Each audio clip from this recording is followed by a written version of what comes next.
নমস্কার, আমি অয়ন্তিকা। আমি গত নভেম্বর মাস থেকে ব্রতদিদির হাত ধরে পথ চলছি।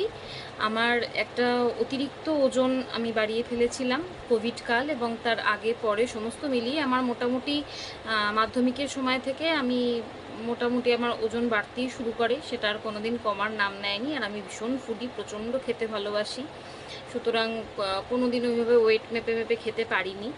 এবং নভেম্বরে একটা সময় গিয়ে আমার স্ট্রাইক করলো যে আমার সত্যি কিছু সমস্যা হচ্ছে, এবং তার আগে আমার একটা মেজর হাঁটুতে একটা অপারেশন হয়, যেটার পরে ডাক্তারবাবুরা বলেই দিয়েছিলেন যে আমার ওজন যদি নিয়ন্ত্রণের মধ্যে না থাকে আমার খুব মানে অল্প বয়সেই হাঁটু রিপ্লেস করতে হবে। তো সেটার একটা ভয় ছিল। এই ভয়টা কাজ করতে করতেই আমি ব্রতদিদির হাত ধরতে মানে ধরি আর কি। তো ব্রতদিদির সঙ্গে পথ চলে আমার এই 9.5 মাস পূর্ণ হলো। এই 9.5 মাসে যেটা অদ্ভুত মানে ম্যাজিকের মতো হয়েছে, সেটা আমার 30 কেজি ওজন আমি কমাতে সক্ষম হয়েছি। অনেকের হয়তো ওজন থাকেই 30 কেজি, সেখানে আমার 30 কেজি ওজন কমেছে, মানে আমার কতটা পরিমাণে বেড়ে গেছিলো যে 30 কেজি ওজন কমাতে হয়েছে। এবং still now I am in the process, এখনও আমি ওই প্রক্রিয়ার মধ্যেই রয়েছি। তো এই পুরো ব্যাপারটা ব্রতদিদির মানে হাত ধরাটা আমি বলবো যে হয়তো মানে লেখা ছিল এখানে, না হলে হঠাৎ করে মানে আমি হঠাৎ করেই যেন ব্রতদিদির কাছে গেছি। আমি যে খুব প্রি প্ল্যান্ড বা অনেক দিন ধরে চেষ্টা করছি ভাবছি এরকম কিন্তু একেবারেই ছিল না বিষয়টা। আমি হুট করেই ঠিক করি এবং হুট করেই ব্রতদিদির সঙ্গে কথা বলি, ব্রতদিদির কাছে যাই। এবং আমার সত্যি 9.5 মাস পূর্ণ হলো এবং আমি ভাবিনি যে এতটা মানে ওজন কমানো সম্ভব কোনো মানুষের পক্ষে। এবং সেটা মানে যে কারোর মানে মাধ্যমেই হোক। আমি মানে ব্রতদিদির কাছেও যখন গেছিলাম আমি ভেবেছিলাম যে আমি কিছুদিনের জন্য কন্টিনিউ করে দেখি, যদি 5-10 কেজি কমে। হ্যাঁ, কিন্তু 5-10 কেজি কমাতেও আমার কিছু উপকার হয়তো হতো না, কিন্তু তাও হয়তো মানে মানে যে বিষদৃশ টাইপের দেখেই লাগছিল সেটা হয়তো লাগতো না।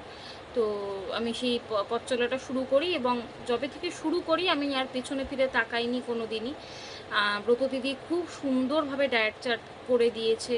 সমস্ত রকম খাবারের ব্যালেন্স রয়েছে সেখানে, এরকম না যে ভাত নেই, রুটি নেই, বা এখন যেগুলো খুব প্রচলিত crash diet, keto diet, intermediate fasting, এগুলো কিচ্ছুর ধার ব্রতদিদি ধারে না। ব্রতদিদি নিজের মানে মতো করে একদম ঘরোয়া বাঙালি উপায়ে যে খাবার দাবার, সেই উপায়ে মানে সমস্ত রকম একদমভাবে সুন্দর করে চার্ট করে দেয়, একদম সকালে ওঠা থেকে রাত্রে ঘুমোতে যাওয়া অবধি। আমার কোনো দিন এতটুকু সমস্যা হয়নি সেই চার্ট ফলো করতে। এবং যদি কখনো মানে কোনো জায়গায় মনে হচ্ছে যে আমার শরীরে কোনো সমস্যা হচ্ছে, আমি সঙ্গে সঙ্গে মানে জাস্ট একটা ফোন কলের দূরত্বে ব্রতদিদি থাকে, সবসময় রেসপন্স করে, সবসময় রেসপন্স করার চেষ্টা করে। সেটা ব্রতদিদির তরফ থেকে আমি পেয়েছি। ব্রতদিদির মানে ক্রমাগত মোটিভেট করে গেছে। আমি যদি মানে এরকমও হয়েছে আমি হয়তো কিছু খেয়ে ফেলেছি, ফেলে আমি ব্রতদিদিকে বলছি জানো তুমি খেয়ে ফেলেছি, এখন আমার গিল্ট ফিলিং হচ্ছে, সেটা ব্যালেন্স করার জন্য ব্রতদিদি উপায় বলে দিয়েছে, আমার সেখানেও কোনো সমস্যা হয়নি। এইভাবে আপাতত পথ চলছি। ব্রতদিদি যে টার্গেট ওয়েট দিয়েছে আমি সেটাই আপাতত পৌঁছানোর লক্ষ্যে রয়েছি। আশা করি সেটাও ব্রতদিদির হাত ধরে আমি করতে পারবো। এবং আমার মতো আরও যারা মানুষ আছে যারা ব্রতদিদির হাত ধরতে চায়, তারা যে কোনোভাবে ব্রতদিদির সঙ্গে যোগাযোগ করতে পারেন। ব্রতদিদি হোয়াটসঅ্যাপে সবসময় অ্যাভেলেবেল থাকে।